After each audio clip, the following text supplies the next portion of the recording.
2 സ്റ്റേറ്റിൽ തിരഞ്ഞെടുപ്പ് നടക്കുകയാണ്. അതിനുമുമ്പ് ധൃതി പിടിച്ച് കൊണ്ടുവരുന്നതിന് ഒരു ന്യായവുമില്ല. മാത്രമല്ല, വനിതാ സംവരണമാണ് യഥാർത്ഥത്തിൽ ഉദ്ദേശിക്കുന്നതെങ്കിൽ 543 സീറ്റിൽ വനിതാ സംവരണം ചെയ്താൽ മതി. അത് കഴിഞ്ഞ തവണ തന്നെ നമ്മൾ ഉറപ്പുകൊടുത്താണ് നമ്മളെല്ലാ പാർട്ടികളും, നമ്മൾ മുസ്ലിം ലീഗ് അടക്കമുള്ള പ്രതിപക്ഷത്തുള്ള എല്ലാ പാർട്ടികളും, ഇന്ത്യ അലയൻസിലെ കക്ഷികളൊക്കെ ഒന്നിച്ച് ഉറപ്പുകൊടുത്താണ് നമ്മളതിൻ്റെ കൂടെ ഉണ്ട്. അന്നത് ചെയ്തില്ല. ഇപ്പോൾ ഇടയ്ക്ക് പിടിച്ച് കൊണ്ടുവരുന്നു. അപ്പോൾ യഥാർത്ഥത്തിൽ ഇത് വനിതാ സംവരണം ഉറപ്പിക്കാനല്ല, അടുത്ത തെരഞ്ഞെടുപ്പിലെങ്കിലും കുറുക്ക് വഴിയിലൂടെ അധികാരം ഉറപ്പിക്കാൻ പറ്റുമോ എന്ന ശ്രമമാണ്. അധികാരം ഉറപ്പിക്കാനുള്ള വഴി എന്താണെന്ന് വെച്ചാൽ ദക്ഷിണേന്ത്യയിൽ നിന്നുള്ള MP-മാരുടെ എണ്ണം കുറക്കുക. 850 543 850 പോകുമ്പോൾ സ്വാഭാവികമായിട്ട് ആനുപാതിക പ്രാതിനിധ്യം ഇല്ലാതാവും. പോപ്പുലേഷൻ ജനസംഖ്യ വെച്ചിട്ട് അംഗങ്ങൾ എടുക്കുമ്പോൾ ആനുപാതിക പ്രാതിനിധ്യം ഇല്ലാതാവും. ആനുപാതിക പ്രാതിനിധ്യം ഇല്ലാതായാൽ നമ്മുടെ ഫെഡറലിസം തകർക്കപ്പെടും, ജനാധിപത്യ സംവിധാനം തന്നെ അട്ടിമറിക്കപ്പെടും. ഇന്ത്യയുടെ GDP-യിൽ ആകെ ആളോഹരി ആഭ്യന്തര ഉൽപ്പാദനത്തിൽ 30% ദക്ഷിണേന്ത്യയുടെ സംഭാവന. പക്ഷേ ജനസംഖ്യയിൽ നമ്മൾ 20% ഉള്ളൂ, 20% ദക്ഷിണേന്ത്യയിൽ. അപ്പോൾ അതിനനുസരിച്ച് നമുക്ക് ലോക്സഭയിൽ എണ്ണം കുറയും. ലോക്സഭയിൽ അംഗങ്ങളുടെ എണ്ണം കുറഞ്ഞ് ദക്ഷിണേന്ത്യ ഒന്നുകൂടി ഇന്ത്യയുടെ രാഷ്ട്രീയ ഭൂപടത്തിൽ നിന്ന് മാറ്റി നിർത്താനുള്ള പരിപാടിയാണ്. എന്നിട്ട് ഉത്തരേന്ത്യയിൽ നിന്ന് ഓരോ സ്റ്റേറ്റിൽ നിന്നും ഇരട്ടി അല്ലെങ്കിൽ ഇരട്ടിയോളം ആളുകളാണ് വർദ്ധിക്കാൻ പോണത്.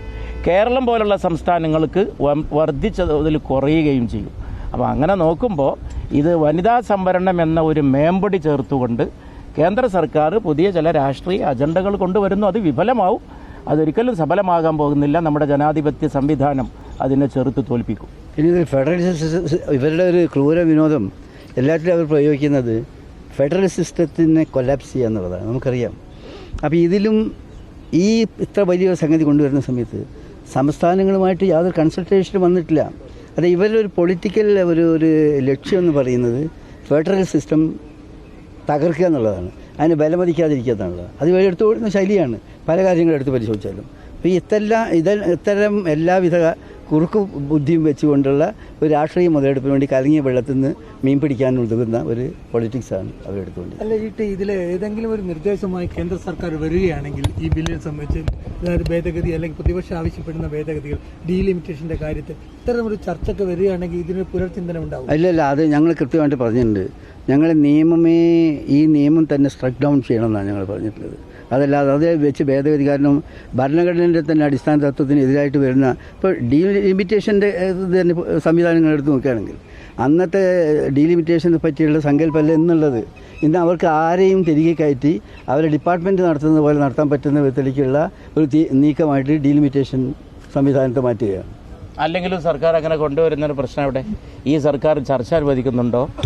ഇങ്ങനെയുള്ളൊരു വലിയ ഭരണഘടനയുടെ അന്തസ്സത്തെ ബാധിക്കുന്ന ഒരു സാധനം കൊണ്ടുവരുമ്പോൾ കക്ഷി നേതാക്കളെ വിളിക്കണം, കക്ഷി പ്രതിനിധികളെ വിളിക്കണം, മുൻകൂട്ടി ചർച്ച നടത്തണം. എന്തൊക്കെ പ്രോസസ്സ് കഴിഞ്ഞിട്ടാണ് കൊണ്ടുവരേണ്ടത്? ഇത് ഇലക്ഷൻ്റെ ഇടയിൽ പെട്ടെന്ന് ഞൊടിയിടയിൽ അപ്പം ചുട്ട പോലെ ഒരു ബില്ല് കൊണ്ടുവരുന്നു. ഇതിൻ്റെ ഇടയിൽ കഴിഞ്ഞ ആഴ്ച കേരളത്തിൽ ഇലക്ഷൻ നടക്കുന്നതിനിടയിൽ വേറൊരു ബില്ല് കൊണ്ടുവന്നു. എല്ലാവരും കൂടി പെട്ടെന്ന് ഓടിയെത്തി ഡൽഹിയിൽ. ഇന്ന് പല MP-മാർക്കും വരാൻ കഴിയാത്ത ചുറ്റുപാടിനെല്ലാം അവരെ വിളിച്ചു വരുത്തുന്നു. അപ്പോൾ ഇതൊന്നും സതുദ്ദേശപരമല്ല, ജനാധിപത്യപരമല്ല. അതുകൊണ്ട് ഗവൺമെൻറ് അങ്ങനെ ഒരു ഭേദഗതി കൊണ്ടുവന്നിട്ട് പ്രതിപക്ഷത്തെ ഒരു സമവായത്തിലെടുത്ത് അവരെ വിശ്വാസത്തിലെടുത്തുകൊണ്ട് പോകാനുള്ള ഒരു സാധ്യതയും നിലവിലുള്ള രാഷ്ട്രീയ ഭൂപടത്തിൽ അവരുടെ നയം നിലപാടും വെച്ച് നോക്കുമ്പോൾ കാണാൻ സാധിക്കുന്നില്ല.